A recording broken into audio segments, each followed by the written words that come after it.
the number one question, because everyone's concerned about inflation, but there's a big backstory there. But I always say when it comes to your own money, everybody has a PhD in economics. You don't need Larry Summers to tell you what's going on with your budget and your ability to feed your family or keep a roof over your head.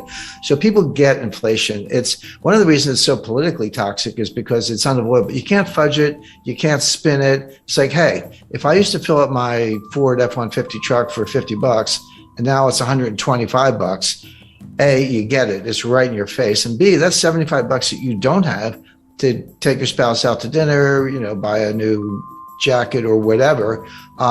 So there's kind of demand destruction at the same time you're spending more money on the one thing you can't do without. So people get it. But then from there, the question I get the most is, hey, Jim, is this going to cause a recession? Are we going to have a recession? And as recently as a few months ago, I would say, yeah, I think so. You can see it coming late this year, early next year. Now I say, we're in a recession. I mean, it's not coming, we're in it.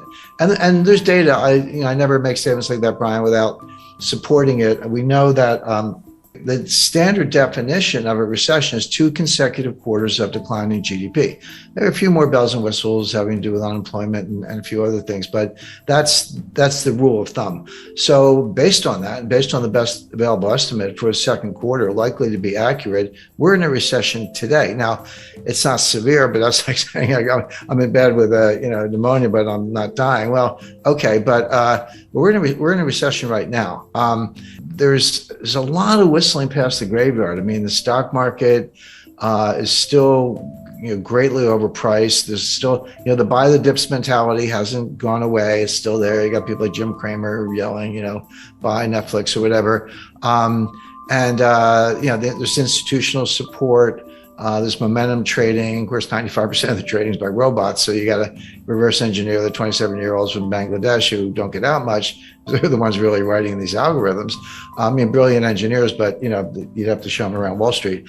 So all that's going on. So we haven't really seen the market collapse, stock market collapse that I would expect in association with a severe recession has not happened yet. This is just going to play out. It'll get worse as the year goes on. All right, so you're expecting a major correction in stock markets on the back of a recession. I'm not alone.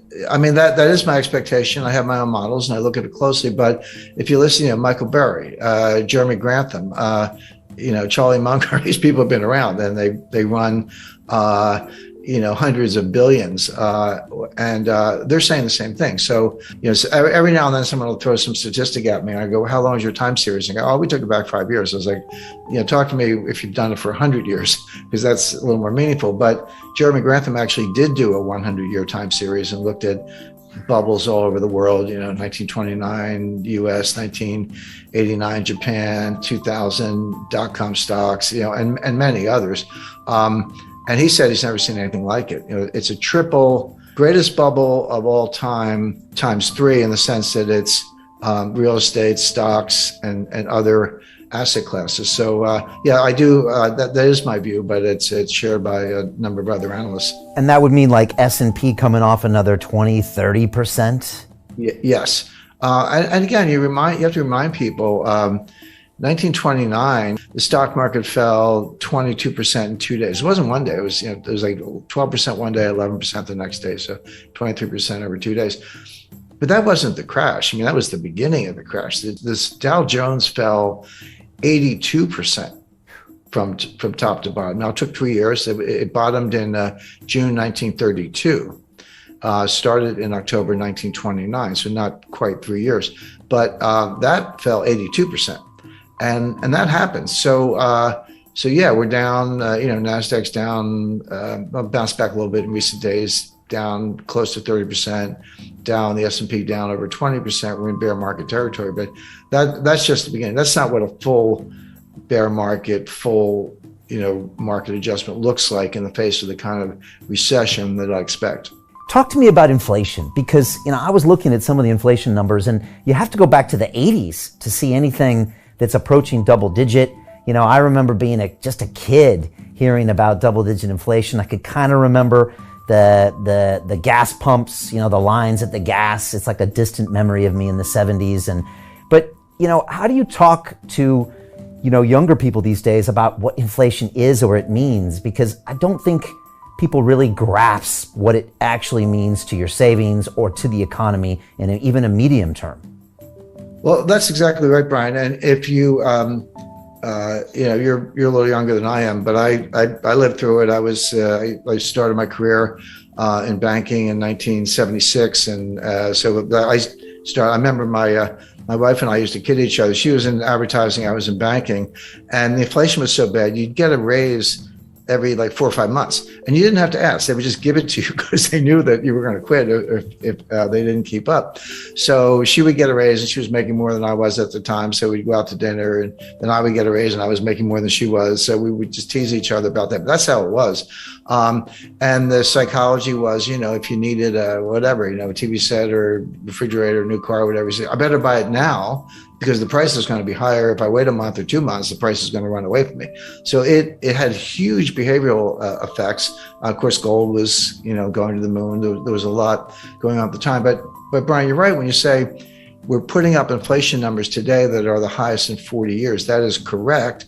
But I remind people, the inflation in 1981 was the end of a 10-year period of inflation. That was when Volcker finally got it under control.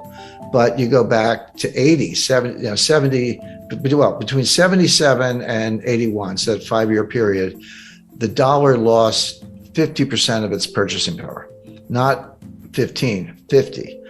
So the question is this the beginning of an inflationary surge where it's going to get even worse and it is going to last 5 years?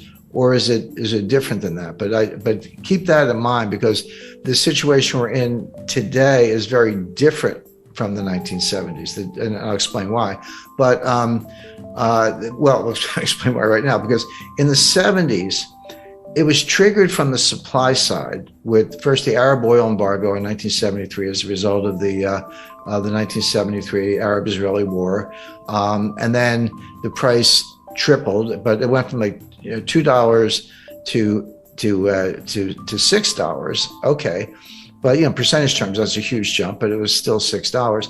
And then it got to 12. And then in 1979, you had a second oil embargo because of Iran and the Ayatollah and the revolution and the hostages and all that.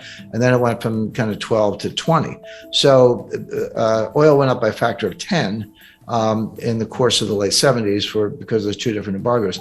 So that's coming from the supply side. But what happened was, the other source of inflation is on the demand side. So you have what's called cost push inflation.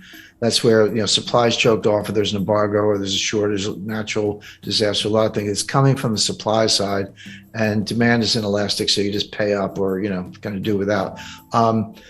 But the demand side is much more psychological. That's called demand pull inflation. That's when consumers behave the way I described, and as I say, I lived through the 70s, where hey, I better buy it today, I better buy it now. You're pulling all this demand forward and bidding up prices because you're worried that it's going to get even worse. So as that applies to today, we are starting with the cost push inflation, mainly the price of energy, but the price of food is a big factor, and of course they're related. It's like, here's the energy, here's the food. Where do you think the food comes from? To get the food, you got to feed the pigs and cows. What do you feed them? You feed them corn. How do you get corn? Well, you grow it on a farm. You need nitrogen fertilizer. You need diesel in your tractors. You get the food, you got to put it in a truck to get it from point A to point B. That requires diesel. The higher the diesel price, the higher the cost of food because you're moving it by truck, et cetera. So these things, as I say, are linked. But food prices are going up substantially, and the two things you can't do without are gas in the car and food. So you have that cost push inflation. We're not quite at the stage where it's demand pull. We're not quite at the stage where individual consumers are behaving the way I described in the 1970s, saying, "Hey, better spend the money fast because it's losing value."